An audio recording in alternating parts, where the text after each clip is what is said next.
80 বার দরুদ মুস্তাফা পড়ে 80 বছরে সগীরা গুনাহ মাফ করানোর আশাটুকু অন্তরে রেখে দয়াল নবীর জবানে বলেছেন, জুমার দিন আমার গরিব উম্মতগণে কবুল হওয়া হজের সওয়াব অর্জনের দিন। এই হজের সওয়াব অর্জন করার প্রয়াসে আযানের ধ্বনি, হাইয়া আলাস সালাহ, হাইয়া আলাল ফালাহ শোনামাত্র মসজিদে আসার, বসার, নসিহতপূর্ণ বয়ান শুনে মরীচিকা পড়ে যাওয়া হৃদয়টাকে উজ্জীবিত করার যে সুযোগটুকু আল্লাহ আমাদেরকে দিয়েছেন, সেই মুনিব মালিক রব্বে করিমের দরবারে আমরা শুকর আদায় করছি। জবান খুলে একবার পড়ি আলহামদুলিল্লাহ। সাথে সাথে যেই নবী না হলে কায়নাতের কিছু হতো না, সেই নবী শামসুদ্দোহা, বদরুদ্দুজা, নূরুল হুদা নবী মুহাম্মদুর রাসূলুল্লাহ সাল্লাল্লাহু তাআলা আলাইহি ওয়াসাল্লামের রওজে পাক সোনার মদিনা জানাই লক্ষ কোটি সালাত ও সালাম। আবারও একবার মুহাব্বতের আওয়াজে পড়ি আলহামদুলিল্লাহ। কুরআনুল কারীমের সূরাতুল হাদীদের 20 নং আয়াতে কারিমা তেলাওয়াত করেছি। এই আয়াতের মাতিহাত অতি সংক্ষেপ সময়ে আলোচনা ইতি টানার আশা করছি। আমি যা বলি, যা শোনেন, আমাদের উভয়কে তা আমল করার আল্লাহ তৌফিক দিন। সকলে আরেকবার পড়ি আমিন।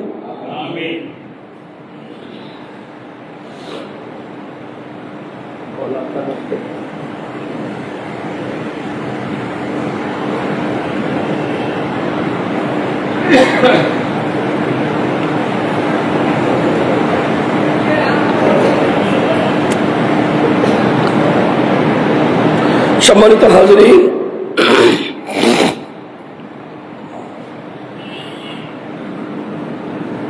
40 লক্ষ মানুষ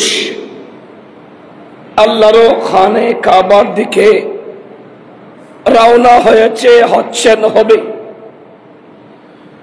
24 তারিখ যাবে, 27 তারিখ যাবে। অনেকেই শর্ট প্যাকেজ নিয়ে 20 দিনের জন্য, 16 দিনের জন্য লক্ষ লক্ষ টাকা খরচ করে হজ পালনের জন্য রওনা হচ্ছে, রওনা হবে। অনেকেই বাংলাদেশের প্রথম ফ্লাইটে মক্কাতে চলে গেছেন। এভাবে গোটা খানে কাবা লব্বাইক আল্লাহুম্মা লব্বাইকে মুখরিত রসূল আরবি সাহেবে লাওলা সাল্লাল্লাহু তাআলা আলাইহি ওয়াসাল্লামের রওজা মুবারকে ইয়া রাসূলুল্লাহ স্লোগানে মুখরিত। সেই সময় আল্লাহ দয়া করে আমাদেরকেও সৈয়দুল আইয়াম প্রতি সপ্তাহে একটা দিনে আলোচনা করার, জুমার সালাত আদায় করার, খুতবা শোনার, জীবন পরিবর্তন করার সুযোগটুকু দিয়ে থাকেন। সেই সুযোগটুকু পেয়েছি। আজকে আলোচনায় আমি গত জুমাতে ছিলাম বর্তমান প্রেক্ষাপট নিয়ে, আর আজকেও সেই ধারাবাহিকতায় সূরাতুল হাদীদের 20 নং আয়াতে কারিমা তিলাওয়াত করেছি। এই আয়াতের মাতিহাত আলোচনায় যাব। রব্বে করিম বলছেন, ইলম, জেনে রাখো।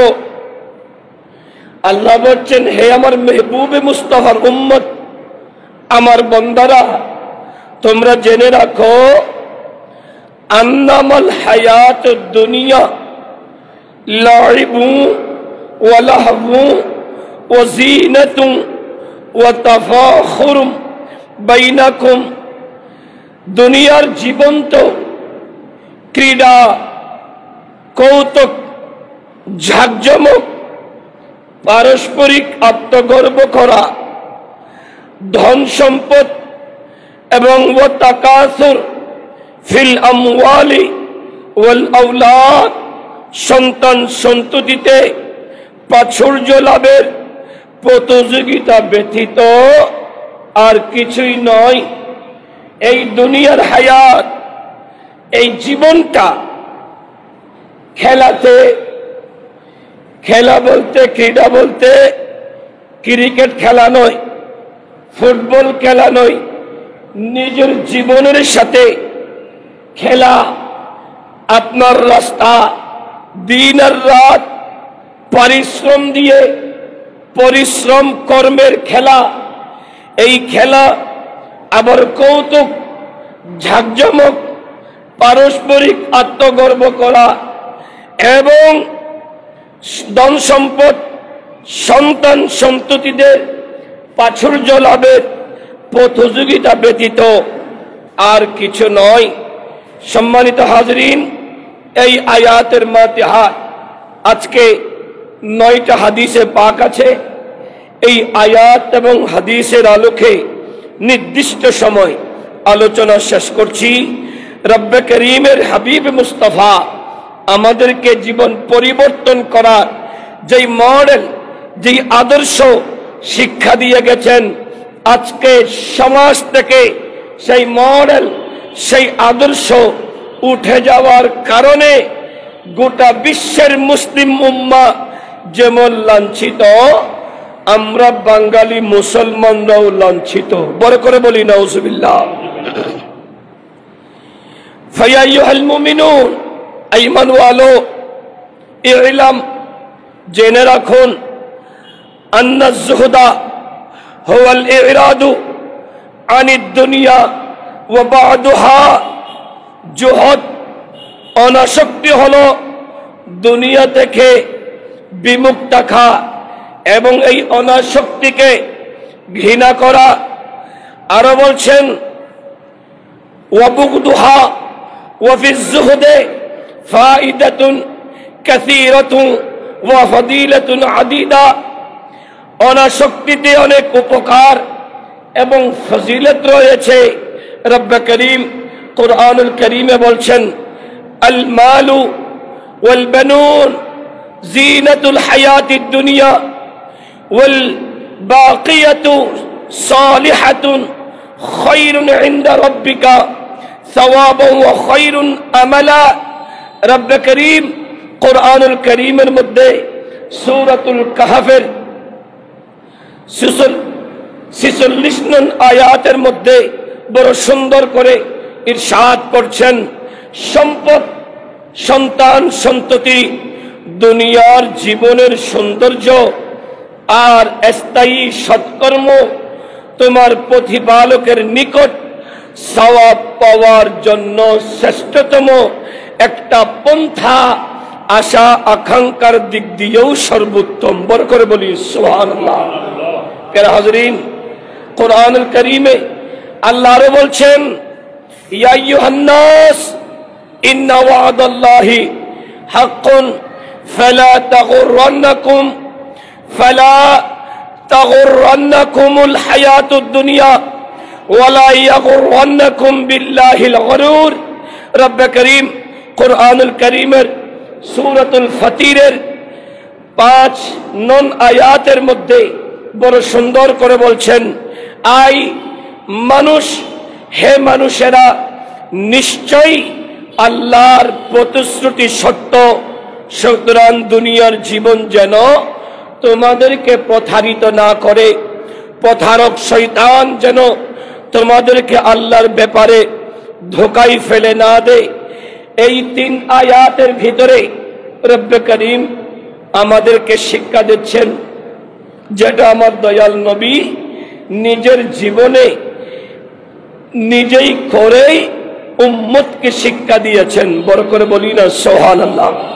প্যারা হাজরিন, আমার নবী সরবরে কায়নাত শামসুদ দুহা সাল্লাল্লাহু তাআলা আলাইহি ওয়াসাল্লামের সাহাবা সৈয়দুনা আনাস ইবনে মালিক রাদিয়াল্লাহু তাআলা আনহু থেকে বর্ণিত, তিনি বলেন, ক্বালা রাসূলুল্লাহ সাল্লাল্লাহু তাআলা আলাইহি ওয়াসাল্লাম ইয়াতবাউল মাইয়্যিতা সালাসাতুন ফায়ারজিউ নানে ওয়া ইয়াবকা মাআহু ওয়াহিদুন ইয়াতবাউহু আহলুহু ওয়া মালুহু ওয়া আমালুহু ফায়ারজিউ আহলুহু ওয়া মালুহু ওয়া ইয়াবকা আমালুহু। বরকত বলি না সুবহানাল্লাহ।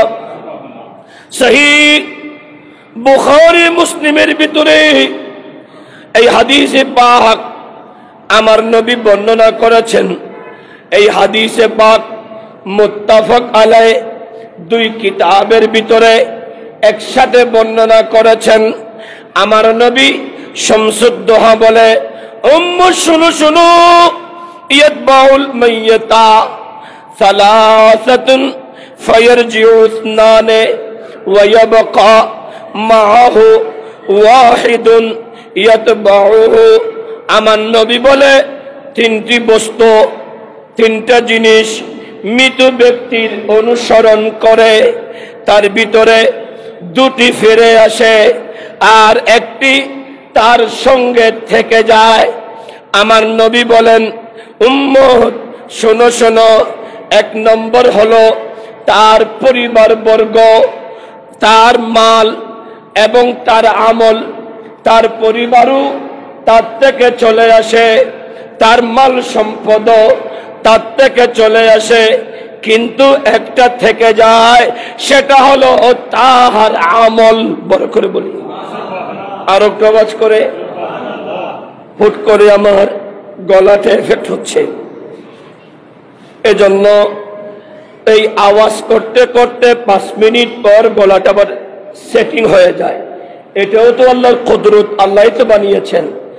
গতকালকে তো দুটো মাহফিল করেছি, ঘুমাইনি, যে কারণে গলাতে একটু এফেক্ট হলেও 5-10 মিনিট পর আবার সেটা রব্বে করিম টং টং করে ফেলি। কারণ এই গলা দিয়েই তো রব্বে করিমের তারিফ হাবিবে পাক মুস্তাফা সাল্লাল্লাহু তাআলা আলাইহি ওয়াসাল্লাম আলোচনা বের হয়। এজন্য যেই জবান হোক, যেই রাস্তা হোক, যেই পথ হোক, যেটা দিয়ে কোরআন সুন্নাহর বয়ান বের হবে, সেটাকে আল্লাহ রসুল আরবি সাল্লাল্লাহু তাআলা আলাইহি ওয়াসাল্লামের উসিলায় ঠিক করে দেন। কারণ ওয়ানুনাজ্জিলু মিনাল কোরআন মা হুয়া শিফা ওয়া রাহমাতুল লিল মুমিনিন। কোরআনটা হলো ঈমানদারের জন্য শিফা। বড় করে বলি, আর একটা আওয়াজ করে। এজন্য আমাদের দেশে কেউ অসুস্থ হলে ডাক্তার বলে অপারেশন করতেই হবে। অপারেশন করতে গেলে যাওয়ার আগে মসজিদের ইমাম সাহেবের মাধ্যমে, নায়েব ইমামগণের মাধ্যমে খতমে শেফার আয়োজন করে। খতমে শেফাতে কি আছে? ওখানে সূরা মুলক পড়া হয়, সূরা ইয়াসিন পড়া হয়, সূরা মুজাম্মিল পড়া হয়, চারকুল শরীফ পড়া হয়, সূরা ফাতিহা পড়া হয়, আয়াতে শেফা, আয়াতে সালাম, কাদিল হাজাত এবং আসমাউল হোসনা পড়া হয়। এগুলা পড়ে যখন ওই রোগাক্রান্ত ব্যক্তির জন্য দোয়া করে, রব্বে করিমের কোরআন বলছে, কোরআনটা হলো ওই ব্যক্তির রোগের শেফা। বড় করে বলি, আর একটা আওয়াজ করে। ডাক্তার অপারেশন করবে, ডাক্তার একটা মাধ্যম, কিন্তু শেফা করবেন কে? একটু সবাই বলেন কে? এই আমরা আল্লাহ শব্দটা বলতে কষ্ট হয় বলেই রোগগুলো আমাদেরকে চেপে ধরে। দেখবেন যারা আল্লাহর ওলি হয়েছেন তাদেরকে রোগ স্পর্শ করতে পারেনি, কারণ তারা যত রোগ হয়েছে তত বেশি আল্লাহর জিকির করেছে। বড় করে বলি, কারণ আল্লাহ আল্লাহ জিকিরের ভিতরে যখন আল্লাহ লা ইলাহা ইল্লাল্লাহ লা ইলাহা ইল্লাল্লাহ জিকির করা হয়, হয়তো মিডিয়াতে দেখেছেন কওমি আকীদার একজন আপনার কুয়াকাটার হাফিজুর রহমান কুয়াকাটা, উনি বলতে বাধ্য হয়েছেন যে গৌসুল আজম মজবন্ডারি কদ্দাসা সিররুল আজিজ, গৌসুল আজম মজবন্ডারি যখন লা ইলাহা ইল্লাল্লাহ লা ইলাহা ইল্লাল্লাহ জিকির আরম্ভ করেছেন, লা ইলাহা ইল্লাল্লাহ যেই দিক থেকে শুরু করেছেন, যখন ইল্লাল্লাহটা এই দিকে এসে শেষ করেছেন, নদীর ঢেউটাও সেইভাবে আল্লাহর জিকিরে মগ্ন। বড় করে বলি আর একটা আওয়াজ করে। প্রিয় হাজরিন, এজন্য রূপ যিনি দেন তাকে যেই যত বেশি ডাকে আল্লাহ তাকে তত বেশি দয়ার নজরে দেখে। বড় করে বলি। আইয়ুব আলাইহিস সালামের ওয়াজ শুনেছেন, যত বেশি রূপ দিয়েছেন।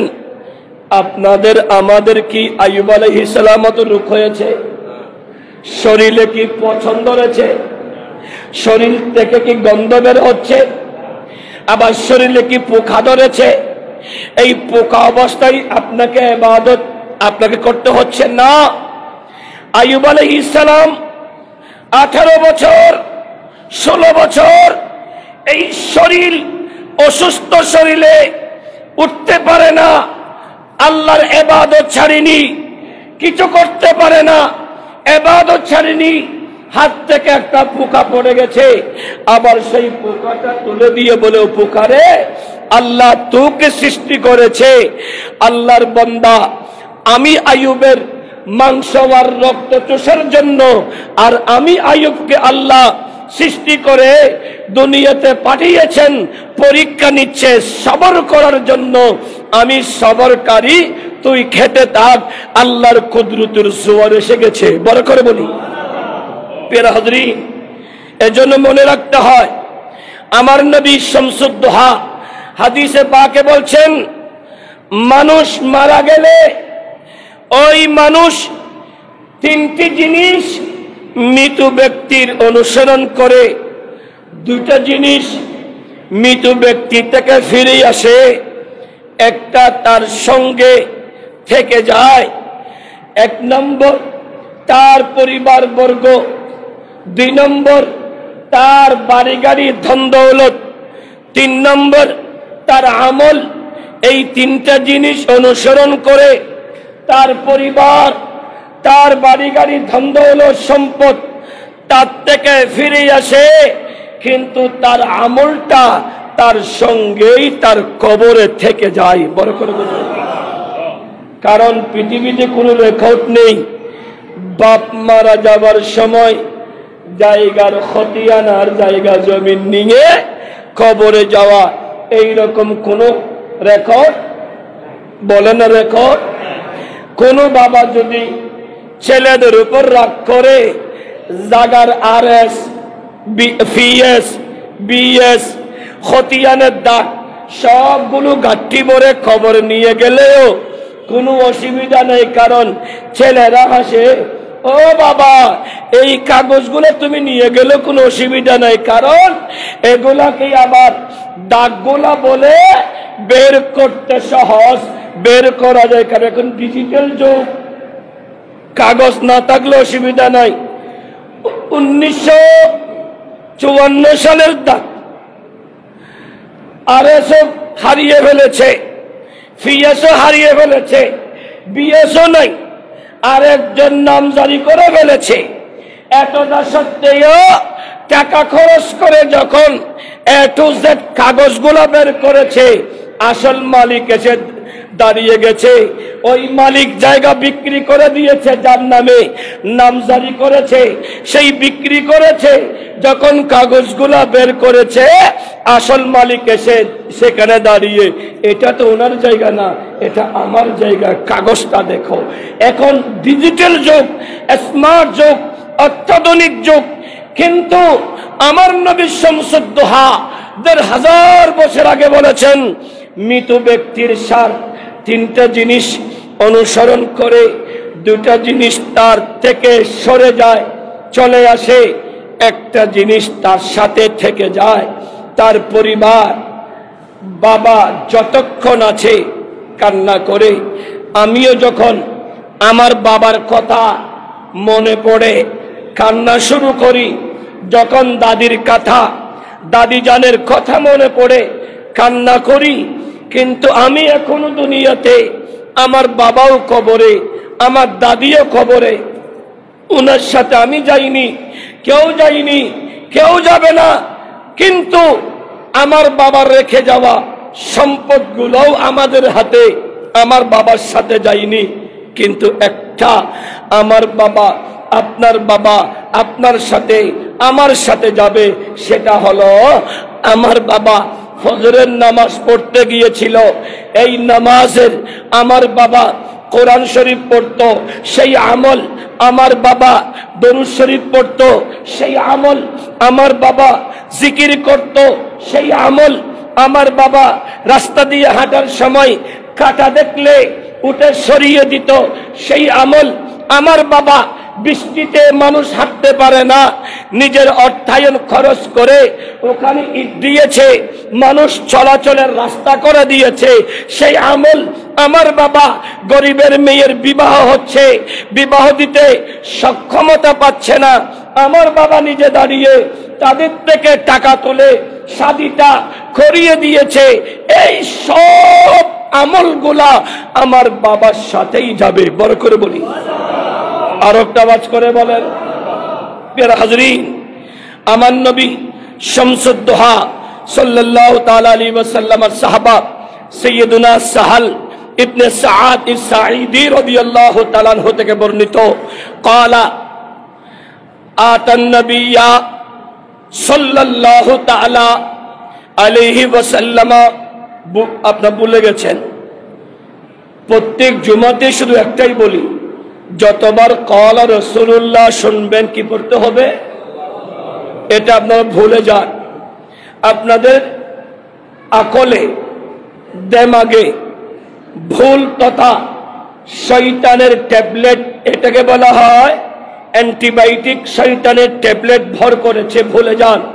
কিন্তু কেউ যদি বলে গত সপ্তাহে বললে অহাক্কু আগামী জুমা শুক্রবারে জুমান পরে আরো বাড়িত মেজবানের দল, মেজবানের দাওয়াত বললে সেটা কেউ বলে না, কারণ ফ্রি। এই খাবারের কথা বলা যায় না, কিন্তু যেখানে নবী আপনাকে আমাকে শাফাত করবেন বলেছেন, সেই বিশাল নিয়ামতের কথা আমরা ভুলে যাই। আবারও পড়েন, আমার নবী বলছেন, ক্বালান নবিয়্যু সাল্লাল্লাহু তাআলা আলাইহি ওয়াসাল্লাম রাজুলুন ফাকালা ইয়া রাসূলুল্লাহ। আমার নবীর কাছে আতান নবিয়্যা সাল্লাল্লাহু তাআলা আলাইহি ওয়াসাল্লাম রাজুলুন ফাকালা ইয়া রাসূলুল্লাহ সাল্লাল্লাহু তাআলা আলাইহি ওয়াসাল্লাম দুল্লানি আলা আমালিন ইদা আনা আমিলতুহু আহাব্বানি আল্লাহু ওয়া আহাব্বানি আন-নাস। বড় করে বলি, আর একটা আওয়াজ করে। একজন আমার নবীর দরবারে মুস্তাফার নিকট এসে আমার নবীর কাছে উপস্থিত হয়ে বলল, ইয়া রাসূলুল্লাহ সাল্লাল্লাহু তাআলা আলাইহি ওয়াসাল্লাম, আমাকে এমন একটি কাজের কথা বলে দিন, আল্লাহ আমাকে ভালোবাসবেন এবং আমার এলাকার মানুষেরাও আমাকে ভালোবাসবে। ইয়া রাসূলুল্লাহ, আমাকে এমন কিছু শিখিয়ে দেন, এমন কিছু কাজের কথা বলুন, যেই কাজ করলে আমাকে আমার আল্লাহ ভালোবাসবেন, আমার এলাকার মানুষেরাও আমাকে ভালোবাসবে। তো ফাকালা রাসূলুল্লাহ সাল্লাল্লাহু তাআলা আলাইহি ওয়াসাল্লাম ইজহাদ ফিদ দুনিয়া ইউহিব্বুকাল্লাহু ওয়াজাহাত ফীমা ফী আইদিন নাসি ইউহিব্বুকা। আমার নবী বলে, এ আমার উম্মত শোনো, তুমি দুনিয়ার প্রতি অনাসক্তি অবলম্বন করো, তাহলে আল্লাহ তোমাকেও ভালোবাসবে।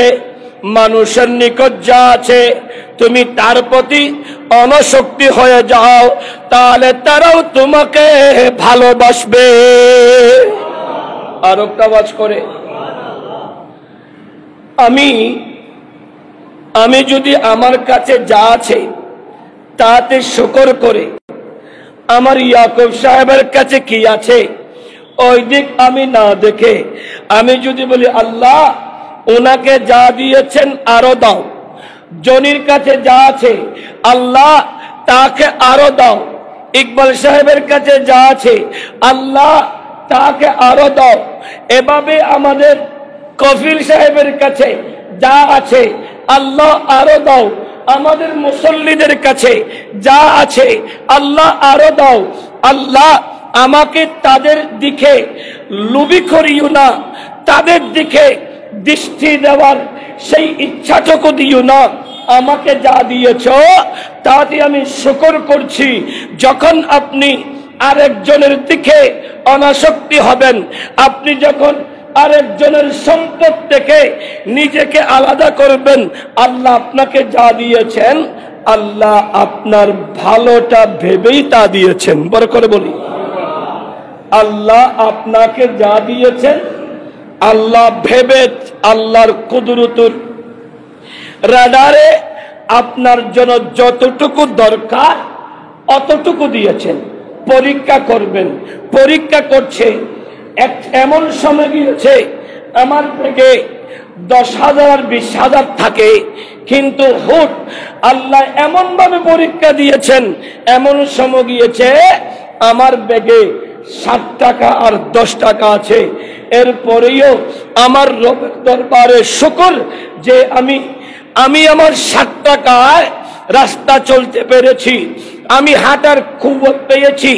আমি যখন আমাকে আমার রবের কাছে যখন সুপর্দ করে দেব, আমার রব আমাকে রিজিকের ভান্ডার দেবেন। বড় করে বলি ফের হাজরি, এজন্য আমার নবী শামসুদ দোহা বলে, ও উম্মত, এ সাহাবী, এই উম্মত, তুমি আল্লাহ তোমাকে যা দিয়েছে তাতে তুমি শুকর করো।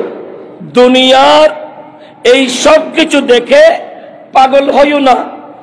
এর কাছে 10 তলা বিল্ডিং আছে, তুমি সেই বিল্ডিংটা দেখো না, তুমি সেই কবরটা দেখো। কারণ 10 তলা বিল্ডিং এ কখনো কেউ কাউকে দাফন করতে শুনোনি, শুনবেও না। পৃথিবীর কোনো বাড়িতে কাউকে কবর দিতে দেখবে না, কবরে শোয়াতে দেখবে না। তুমি তোমার বাড়ি করেছো, নতুন বাড়ি, সেই বাড়িতে প্রবেশ করে 1 মাস থেকেছ, তোমাকে আল্লাহ তলব করেছেন। মৃত্যু যখন এসে গেছে, আজরাইল যখন তোমার রুহটা তোমার আদরের রুমে, তোমার চয়েজেবল, তোমার সুন্দর করে সাজানো তোমার রুমে, সুন্দর করে বানানো তোমার খাটে, আর তোমার সেগুন খাটের উপর যখন তুমি শুয়েছিলে, সেই রাতে যখন তুমি মৃত্যুবরণ করেছ, তোমার পরিবারের কেউ তোমাকে আর সেই সেগুন কাঠের পালঙ্কে খাটে আর শোয়াই রাখবে না। সবাই তোমাকে ধরে ঘরের ভিতর রাখবে না, ঘরের বারান্দার সামনে রুমে নিয়ে আসবে, টেনে টেনে। তোমার জায়গা কোথায় জানো? তোমার জায়গাটা সেই মাটির উপরে। মাটির উপরে রাখার সময় তোমার জন্য যেই বসকাট খাটে যেই দামি বেডশিটটা ছিল, সেটা তোমার জন্য জুটবে না। এটা ইতিহাস দেখবেন, একবার হলো চিন্তা করবেন, এলাকাতে কেউ মারা গেলে তাই সেই মইয়তের নিচের বেডশিটটা দেখবেন, সেটা কি দামি না সস্তা? এরপরে মইয়তের মাথার নিচে বালিশ করে যেই হাজি রুমালটা দেওয়া হয়েছে, দেখবেন সেটা দামি না পুরাতন? কারণ আপনি যখন দেখবেন বুঝতে পারবেন আপনার মূল্যটা কতটুকু। আপনাকে কাফনের কাপড় কিনতে গেলে যখন বলবে এক প্যাকেজ 2000 টাকা, আরেক প্যাকেজ 1000 টাকা, আপনি কোনটা নেবেন?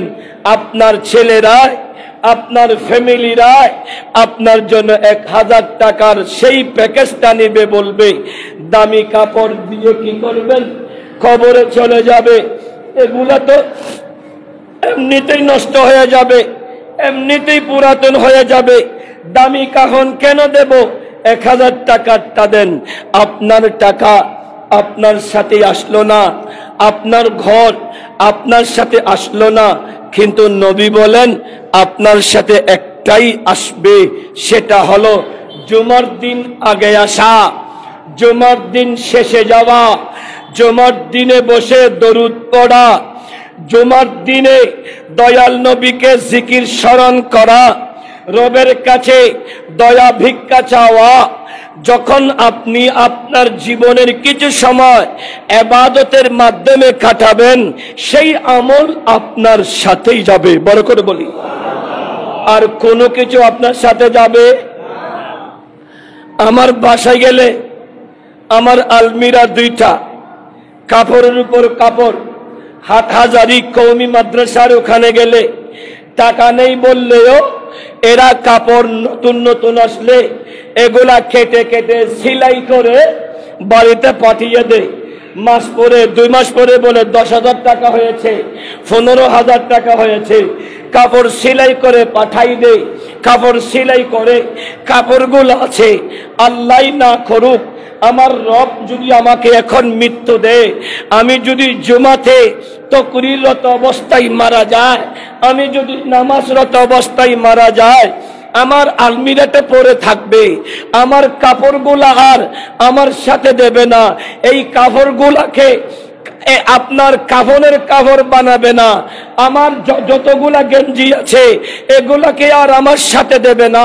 আমার কিতাবের সুকেস ভর্তি যত কিতাব আছে, 5 থেকে 7-8 লক্ষ টাকার কিতাবগুলা আমার সাথে দেবে না, আমার সাথে কিছু যাবে না।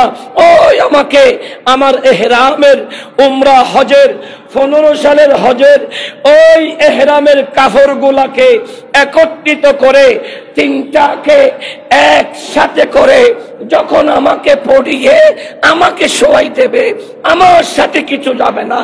সবাই থাকবে, আমার মেয়েও থাকবে, বিবিও থাকবে, ভাই বন্ধুরাও থাকবে, প্রতিবেশীরাও থাকবে, লাখো মুসল্লিরাও থাকবে। সবাই চিন্তা করবে, সবাই দোয়া করবে, কেউ সাথে যাবে না, একটাই আমার সাথে যাবে। আমি আমার জীবনে আমার মাওলার জন্য যা করেছি, আমার মুস্তাফার জন্য যা করেছি, সেটাই আমার সাথে যাবে। দেখেন না, আপনার গাজীপুরের আমার ভাই মাওলানা রইসুদ্দিন, তার ঘরে তো একটা মেয়ে 20 তারিখে সুন্নি মহাসমাবেশে গিয়েছিল। এই অপরাধে মিথ্যা অপবাদ দিয়ে তাকে শহীদ করা হলো। একজন লেন্ঠা বেশ্যা নারীকে ধরে আবার টাকার বিনিময় পরের দিন জামিন দিতে পারে। তার মামলা হত্যা মামলা হলেও তার আসামিকে ছাড় দিতে পারে, এই বেশ্যা নারীকে ছাড় দিতে পারে। একজন আলেমকে শহীদ করার পরেও এই দুশমনানে রাসূলেরা রাস্তায় হাঁটছে, তাকে আটক করা হচ্ছে না। এটাই মনে রাখেন। রইসুদ্দিন চলে গেছে, তার মেয়েটা ইতিম হয়ে গেছে, তার বিবিটা বিধবা হয়ে গেছে, তার মাটা বেসাহারা হয়ে গেছে। কিন্তু এই রইসুদ্দিন চলে গেলেও লাখো রইসুদ্দিন থাকবে। এ যুবকের দল, এ বাবারা, আপনিও যাবেন, আমিও যাব, আপনার সন্তানাদি থাকবে, কিছুই আপনার সাথে যাবে না। কিন্তু রইসুদ্দিনের ওই মানকাবাত রাসূল, নাতে মুস্তাফা, আমার নবীর জিকির আজকার, মিলাদ ও কিয়াম, সালাত ও সালাম, সেই রইসুদ্দিনের আমলগুলা তার সাথে যাবে। কাফন খুলে দেখেন তার কাফনের কাপড়টা এখনো সাদা। আর দুশমনানে রাসূলের কাফন দেখেন মৃত্যুর পরে কবরে দেওয়ার আগেই তার কাফনের কাপড়টা নষ্ট হয়ে গেছে। কারণ পৃথিবীতে যারা মুস্তাফার শানে কটূক্তি করেছে, আল্লাহ এবং রাসূলের শানে কটূক্তি করেছে, এরা দুনিয়াতেও লাঞ্ছিত, এরা মৃত্যুর সময়ও লাঞ্ছিত, এরা কবরেও লাঞ্ছিত হবে। বড় করে বলি নাউজুবিল্লাহ। বেরাদরিন, এজন্য মনে রাখতে হয় আপনার সাথে কিছু যাবে না, একটাই যাবে, সেটার নাম হলো আমল। এই আমলটা যার আছে তার জীবনটা সুন্দর। এই সুন্দর জীবনটা করা প্রত্যেক মুস্তাফার উম্মতের জন্য অত্যাবশ্যক। আমার নবী শামসুদ্দোহা বলেন, উম্মত দুনিয়া অনাসক্তি হও, কারণ দুনিয়াটা ক্ষেতের জায়গা। মাজারাতুল আখিরাহ, এটা ক্ষেতের জায়গা। তুমি যেটা বপন করবে তুমি সেটার ফল পাবে। কেউ ভালো বীজ বপন করে, এজন্য আমি সব সময় বলি কবরস্থানের পাশে ফল গাছ রুখেন, কারণ কবরস্থানের চতুর্পাশে ভালো ভালো ফল গাছগুলা যদি আপনি বপন করতে পারেন, ওই ফলগুলা যখন ধরবে মুসল্লিরা, মুমিন বান্দারা যখন খাবে, তার অন্তরের একটা দোয়া বের হবে। সেই দোয়া ওই মাইয়্যিতগুলোর কবরে যাবে। বড় করে বলুন। কবরস্থানের ঘাস কেটে ফেলবেন, কিন্তু কাউকে কারণ নিজস্ব জিনিসে ইউজ করা যাবে না। শিক্ষা নেন, কবরস্থানের ঘাস কেটে ফেলবেন, কারণ নিজস্ব জিনিসে, বস্তুতে, জন্তুতে ইউজ করা যাবে না। তো কি করবেন?